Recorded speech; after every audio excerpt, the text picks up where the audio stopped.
नमस्ते तू महामाये श्रीपीठे सुरपूजिते शंकरचक्र गदा हस्ते महालक्ष्मी नमस्तुते। लवकरच शारदीय नवरात्रीला सुरुवात होणार आहे। नवरात्रीच्या कालावधीमध्ये आपण आई भगवतीचे 9 रूपांची उपासना सेवा करत असतो। शारदीय नवरात्र सेवाशिवाय अपूर्णच असते। म्हणजेच आपल्या घरामध्ये आपण वेगवेगळ्या प्रकारचे माताचे सेवा अर्चना मातांना प्रसन्न करण्यासाठी विविध असे उपाय करत असतो। त्यामध्ये आपण कन्यापूजन करत असतो, होम हवन करत असतो, अजून दुर्गा सप्तशतीचे पाठ करत असतो। पण काही महिलांना ह्या सर्व गोष्टी करणे शक्य नसतं, कारण संसारिक माणूस आहोत, आपल्याला जबाबदाऱ्या खूप असतात। आपली इच्छा असूनही आपण ह्या इतक्या सेवा इतके उपाय करू शकत नाही। विशेष म्हणजे ज्या महिला वर्किंग असतात त्यांच्याने इतक्या सेवा उपासना होत नसते। म्हणजेच म्हणायला गेलं की त्यांच्याकडे दुर्गा सप्तशतीचे पाठ होत नसतात, कारण त्यांना त्यांच्या कामावर जायचं असतं। सर्व महिलांचं स्वप्न असतं की या नवरात्रीच्या काळामध्ये माझ्या घरात एकदा तरी दुर्गा सप्तशतीचे पाठ झालेच पाहिजे। पण काही कारणांमुळे आपल्याला दुर्गा सप्तशतीचे पाठ करणं शक्य होत नाही। ज्यांचं लहान बाळ असेल त्यांनाही हे पाठ करणे शक्य होत नाही। पण आजच्या व्हिडिओमध्ये तेच बघणार आहोत की ज्यांना दुर्गा सप्तशतीचे पाठ करणे शक्य होत नसल्यास त्यांनी काय करावे। त्यामुळे व्हिडिओ संपूर्ण बघा आणि चॅनलवर नवीन असाल तर चॅनलला नक्की सबस्क्राईब करून जा। ते म्हणजे सिद्धकुंजिका स्तोत्र। सिद्धकुंजिका स्तोत्राला यशाची गुरुकिल्ली मानली गेली आहे। दुर्गा सप्तशती या ग्रंथात सुद्धा सिद्धकुंजिका स्तोत्राचा उल्लेख केला आहे। आता हे सिद्धकुंजिका स्तोत्र काय आहे? सिद्धकुंजिका स्तोत्र म्हणजे तिचा महिमा आहे। नवरात्रीमध्ये देवी तत्व अतिशय प्रमाणात जागृत झालेलं असतं आणि ते देवी तत्व आपल्यामध्ये यावं, म्हणजे त्याच्या सात्विक लहरी आपल्यापर्यंत पोहोचावा, त्यासाठी आपण आई भगवतीची सेवा करत असतो। या सेवेमध्ये येतं ते म्हणजे दुर्गा सप्तशती पाठ आपण करत असतो, कुंकुमार्चना आपण करत असतो, त्याचबरोबर म्हणजेच सिद्धकुंजिका स्तोत्राचे आपण पठण करत असतो। सिद्धकुंजिका स्तोत्रामध्ये साक्षात भगवान शंकराने सांगितलं आहे की जो कोणी सिद्धकुंजिका स्तोत्राचं पठण करेल त्याला दुर्गा सप्तशती पाठाचे फळ मिळेल, जे त्याला दुर्गा सप्तशती पाठ केल्याचे पूर्ण फळ मिळेल। असं हे प्रभावी, असं हे चमत्कारी सिद्धकुंजिका स्तोत्र आहे। ज्यांना दुर्गा सप्तशती पाठ करणं शक्य होत नसेल त्यांनी सिद्धकुंजिका स्तोत्राचे पठण नक्की करावे। म्हणजेच काय की सिद्धकुंजिका स्तोत्राचे तुम्ही पठण केल्याने तुम्हाला दुर्गा सप्तशतीचे पाठ केल्याचं फळ मिळेल। पण याचा अर्थ असा नाही की तुम्हाला दुर्गा सप्तशती ग्रंथाचं पारायण करायचं नाही। पण हो, ज्यांचे काही कारण आहे, ज्यांच्याकडून दुर्गा सप्तशतीचे पाठ केले जात नाही, त्यांच्याकडून होत नाही, तर त्यांनी सिद्धकुंजिका स्तोत्राचे पठण करावे। पण ज्यांच्याने होत असेल दुर्गा सप्तशतीची पाठ, तर त्यांनी आवर्जून दुर्गा सप्तशतीचे पाठ करावे। सिद्धकुंजिका स्तोत्र हे अतिशय सुंदर आणि सोपं आणि खूप छोटं आहे। आता ते कसं वाचायचं, काय करायचं, काय नियम आहे ते तुम्हाला सांगते।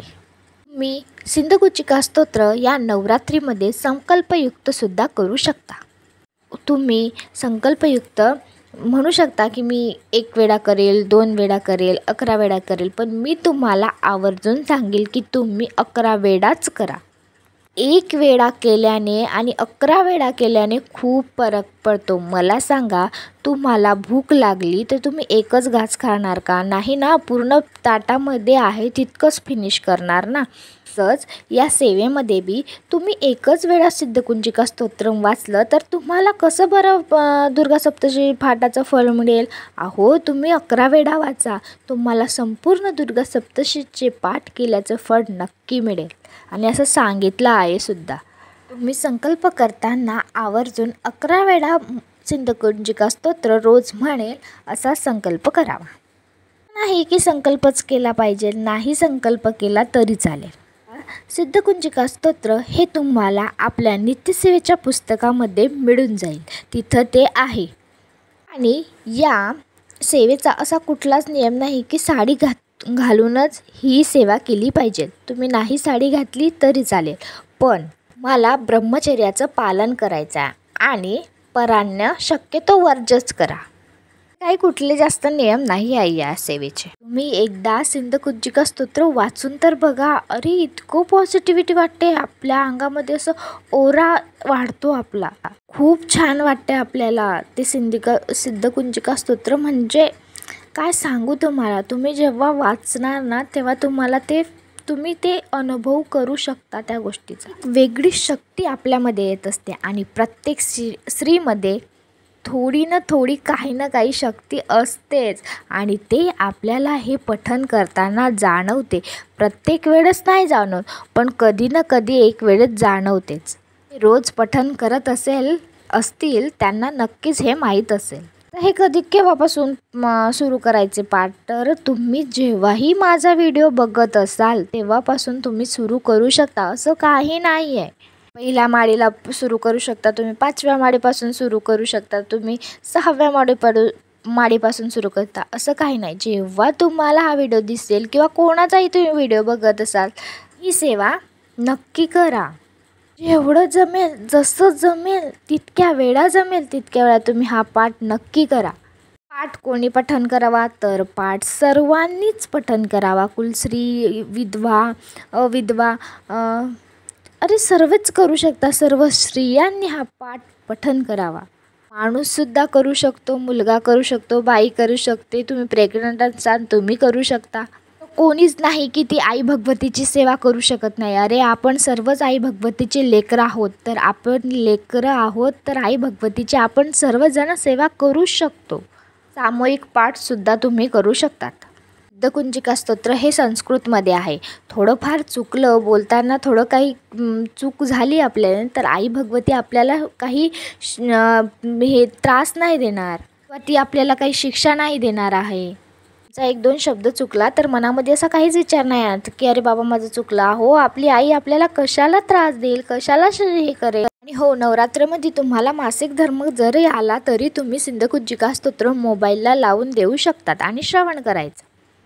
आवर्जून सिद्धकुंजिका स्तोत्राचे नक्की पठण करा. नवरात्रीमध्ये आई भगवतीची उच्च कोटीची सेवा तुमच्याकडून घडून घेईल. तुम्हाला थोडक्यात सांगते की तुमच्यावर कर्जबाजारीपणा असेल तरी तुम्हा सिद्धकुंजिका स्तोत्राचे पठण करू शकता, किंवा तुमच्यामध्ये बाहेरील बाधा, काही शत्रूचा त्रास, हानी पोचवतोय शत्रू तुम्हाला, तरी तुम्ही सिद्धकुंजिका स्तोत्राचे पठण करू शकता. तुमच्या आरोग्यासाठी, म्हणजे आरोग्याचे चांगलं राहावं यासाठी तुम्ही सिद्धकुंजिकाचे 3 पाठ करू शकता. शत्रूपासून सुटका व्हावी यासाठी तुम्ही 3, 7, 11 पाठ करावे. जॉब मिळण्यासाठी तुम्ही किती पाठ करू शकता? तर तुम्ही जॉब मिळण्यासाठी 3, 7, 5, 11 इतके पाठ करू शकता.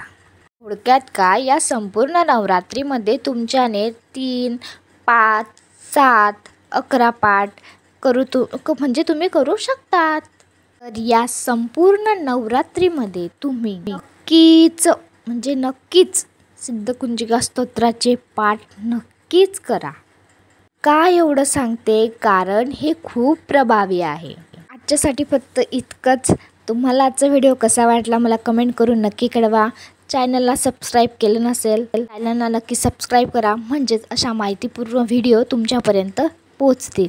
आणि सेवा नक्की करा. आई भगवतीची जास्तीत जास्त, भगवती तुमच्याकडून जास्तीत जास्त सेवा करून घेऊ हीच आई भगवतीच्या चरणी प्रार्थना करते आणि व्हिडिओ संपवते. श्री स्वामी समर्थ.